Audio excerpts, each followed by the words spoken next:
So industrial sectors and agriculture sector and financial sector, each and every sector were suffering from a lot of drawbacks. What is MRTP Act? That monopoly, restrictive trade and practices, reductions in providing the subsidy for different purpose, and which helps to decreasing in the expenditures, free import and exports, and the rationalizations of tariff structure and removal of quantitative restrictions.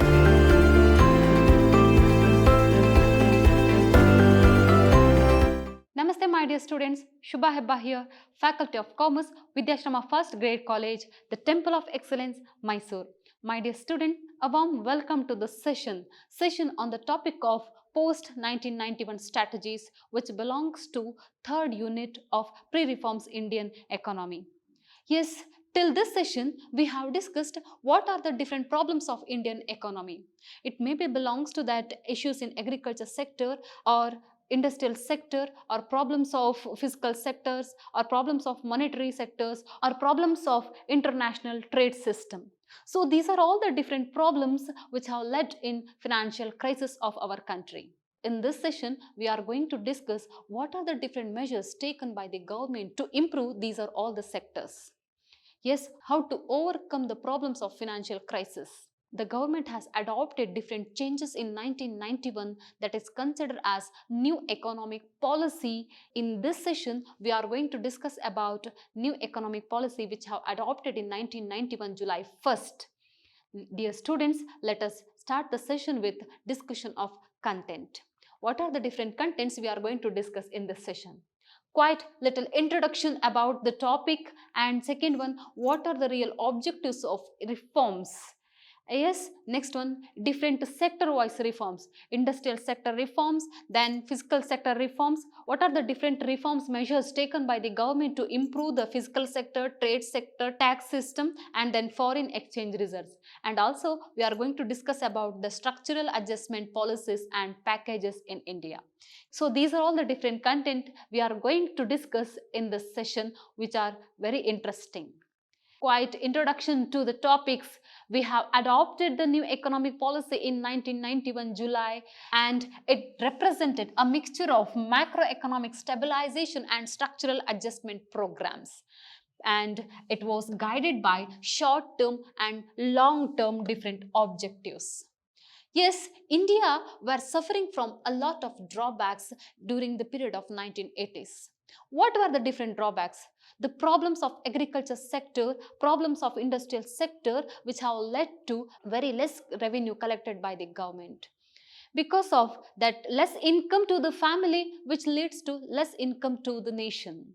And this revenue was not sufficient to meet the expenditure of our country. And of course, there were so many problems, unemployment, poverty, and lack of infrastructure development. So these are all the problems which has required about that more expenditures. And revenue from the public sector undertakings was also not sufficient. This was led to financial crisis in India.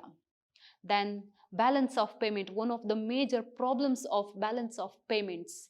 Yes, increasing in the import and decreasing in the exports, which have led to deficit balance of payments. It was not possible to manage the financial crisis which are borrowing by that internal sectors.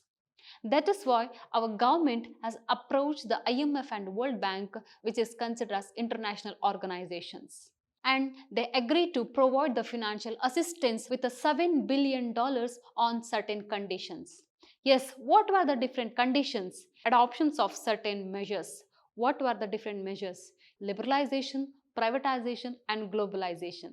Simply, I'm telling that liberalization, our economy should give the freedom to economic agents. So many sectors should be liberalized, and also that privatization, that more participation of privatizations and adoptions of globalization. That means we have to integrate the economy with the world market and remove the quantitative restrictions and very free trade with the different countries. This was conditions laid down by International Monetary Fund and World Bank. Our government of India committed with these agreements, and it adopted the new economic policy in 1991 July first. And liberalized economy, privatized economy, and globalization. We have adopted the globalization, which different measures comprised by structural adjustment program and stabilization programs. What are the objectives? Why we have adopted the new economic policies? What are the objectives of new economic policy? Are that reforms? Yes, it is sustain that rapid and sustained improvement in the quality of the people of India. This was the main objectives or main goal. How it is? By implementations of poverty eradication program, implementations of employment generation programs, and increasing the infrastructure development, focusing on that infrastructure development. How it is? Improving the standard of living of the peoples, development of infrastructures. Yes, the constructions of roads, dams, which provide the irrigation facilities, and improving the communication system. So these are all which leads to that improving the quality of life of the people of our country. This was the main objectives of 1991 reforms. We have adopted different reforms measures in sector wise. Industrial sector, financial sector, physical sector, trade sector, tax system, foreign exchange system, that reforms of capital markets. So these are all different sectors got reformed in this particular period. Let us discuss one by one. Yes, the major policy initiative taken by the government to fundamentally address the balance of payment problems and structural rigidities were as follows. That first one, industrial policy reforms. Yes, already as I told, we were suffering from balance of payments, which resulted by increasing in the import rate and decreasing in the export rate, which stated about deficit balance of payments. And also suffering from structural rigidities. So industrial sectors and agriculture sector and financial sector, each and every sector were suffering from a lot of drawbacks, then negligence of the government, and then delay in licensing policies. So these are all the different sectors which are controlled by a different policies, different set of implementations. Yes, the first one, reforms which introduced in industrial sectors, so that is considered as industrial policy reforms, which we were suffering from lot of drawbacks in industrial sectors. Yes, that lack of raw materials, lack of financial resources, inefficiency, so that delay in licensing policy, the main problems of licensing policies. Yes, each and every industries for establishment, for branch expansion, for quality, quantity, each and every purpose they have to take on the permission from the government. And abolitions of licensing policy, and also just efficiency, to promote the efficiency and optimal utilizations of resources, and to face the international competitiveness, to promote the international competitiveness. Just it is reforms that consider as a dismantling old inefficient setups. By dismantling, first we have adopted abolitions of licensing policies. So many industries got licensed to established in many areas. And then cancellations of MRTP Act. What is MRTP Act? That monopoly, restrictive trade and practices. This MRTP Act has cancelled, and government has provided the license to establish new industries easily. And that private sector was permitted to core and different basic industries. That private sector has to take on the permission from the government to establish new industries, and they had to follow so many restrictions, so many policies which have implemented by the government. But after industrial sector reforms, just it has taken that license from the government to establish new industries as their wish. These are all which belongs to industrial sector reforms. And second one, that monetary and financial sector reforms. Financial sector reforms, which involves to reforms in all the financial institutions. That financial institutions like commercial banks and any private financial institutions, foreign exchange markets, stock exchange operations. So these are all the financial which have controlled by RBI. After adopting the reforms measures, just it aimed to reduce the RBI role in that, with controlling on that financial institutions. Each and every commercial banks and other financial institutions had to taken the permission by the RBI to determine the rate of interest, statutory liquidity ratio, cash reserve ratio, so repo rate. So these are all the which have taken by the RBI only. But the role of RBI or the control of RBI has been reduced in that financial institutions. So what are the different measures? Just reserve requirements, statutory liquidity ratio, SLR and CRR, and bank rate. So these are all the rate of different required reserves has been reduced. And the next one, interest rate liberalizations, that all the financial institutions, all the commercial banks had taken the permissions to determine the interest rate themselves. So this is the reforms belongs to that monetary and financial sectors. And the next one, fiscal reforms. Yes, these fiscal reforms which correcting the existing fallacies, which means we have rigid tax system and it was very difficult to calculate.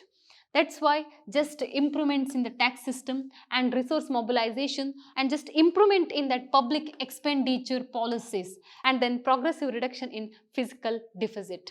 So this was the major reforms in fiscal sectors. Yes, already we have discussed about revenue deficit, fiscal deficit and primary deficit. There has to be required to decreasing in the fiscal deficit. This is coming under the reforms in fiscal sectors. And concerned about public expenditure policies. Yes, reductions in providing the subsidy for different purpose and which helps to decreasing in the expenditures.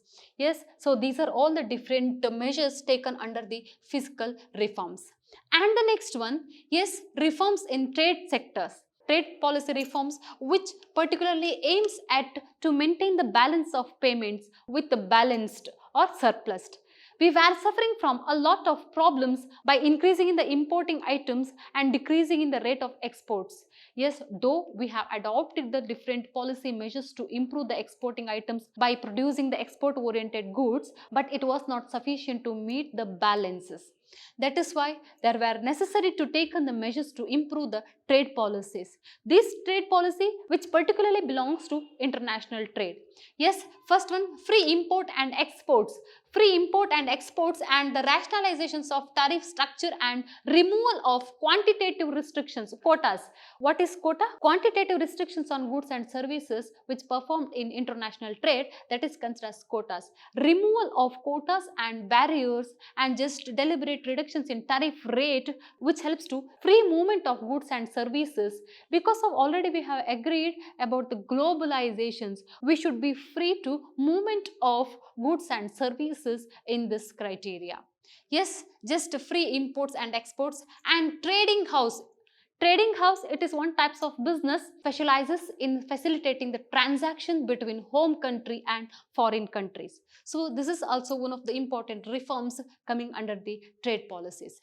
And next one, tax system reforms. Under the tax system reforms, just it is government improving the government taxation and public expenditure policies. Yes, there are two types of taxes, direct taxes and indirect taxes. There has been deliberate reduced in that rate of direct taxes and rate of indirect taxes also. And then moderate in that indirect taxes, first introduced by value added taxes. Now it is also all other taxes merged with the goods and service taxes. So these are all the different reforms coming under the tax sectors reforms. And the next one, foreign exchange reforms. Foreign exchange reforms, just we have adopted the devaluation system, deliberate reductions in value of domestic currency in front of foreign currencies. And also we have adopted the floating exchange rate system for maintaining the rationalizations of exchange rate policies. And yes, promoting the foreign investment, foreign direct investment, which helps to free movements of capitals and it can create the employment opportunities, and of course it helps to improve the economic system and also helps to develop the infrastructure system of our country. So these are all the different sector-wise reforms which have introduced in 1991 by new economic policies. Yes, next to discuss about the structural adjustment policies.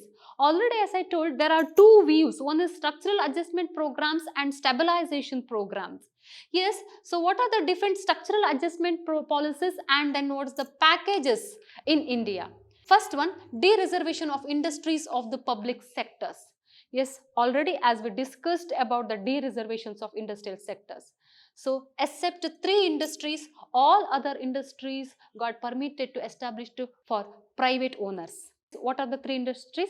Atomic energy, railway transport and defense. Yes, except these 3 industries, just all other industries got licensed to established for private sectors. And second one, liberalizations. What is liberalization? Liberalization, which means given the freedom to economic agents to take economic decisions. Liberalization, yes, industrial sector got liberalized, financial sector got liberalized, trade sector got liberalized, that liberalized by controlling authority of the government. Liberalized, which means liberalized by or free from the controlling authority of the government. Yes, of course, government take initiative decisions, but also that private sector can participate in that particular area. And next one, that privatizations of public sector enterprises. Before we have agreed with the conditions by adoptions of privatizations, that public sector enterprises by disinvestment or share of equity shares of public sector undertakings to the private sectors, which helps to improvements of public sector enterprises. And the next one, welcoming foreign technology and private foreign investment. Already we have agreed to adoptions of globalization. We have to compete with the global stage. How it is possible, which requires more capital formations. We are welcoming the foreign technology and private foreign investment. And of course, it helps to improving the infrastructure development of our country, and it can create more employment opportunities, and of course it helps to increasing the per capita income of our country. And the next one, trade liberalizations. Yes, removing the restrictions on foreign trade, that removing the quotas, quantitative restrictions, removing the barriers and reductions in tariff rate of imported and exported items. So this helps to free movements of goods and services from one country to another country. Yes, next one, currency convertibility and floating of Indian rupees in front of foreign currencies. Currency convertibility, which means before 1980s, very restricted conversions of currencies, which means rupees to other foreign currency, but we have adopted the flexible exchange rate system. It helps to free floating of Indian rupees as a different foreign currencies. And the next one, microeconomic structural adjustment and macroeconomic structural adjustment. Privatizations of state-owned enterprises, and then ending the food subsidies and reducing the corruptions, and deregulations of markets to encourage the competitiveness. So these are all coming under the microeconomic structural adjustment. What are the policies of macroeconomic structural adjustment? Different policy measures to tackle the inflation and to tackle the budgetary deficits and to remove of tariff and barriers. So these are all which belongs to that microeconomic structural adjustment.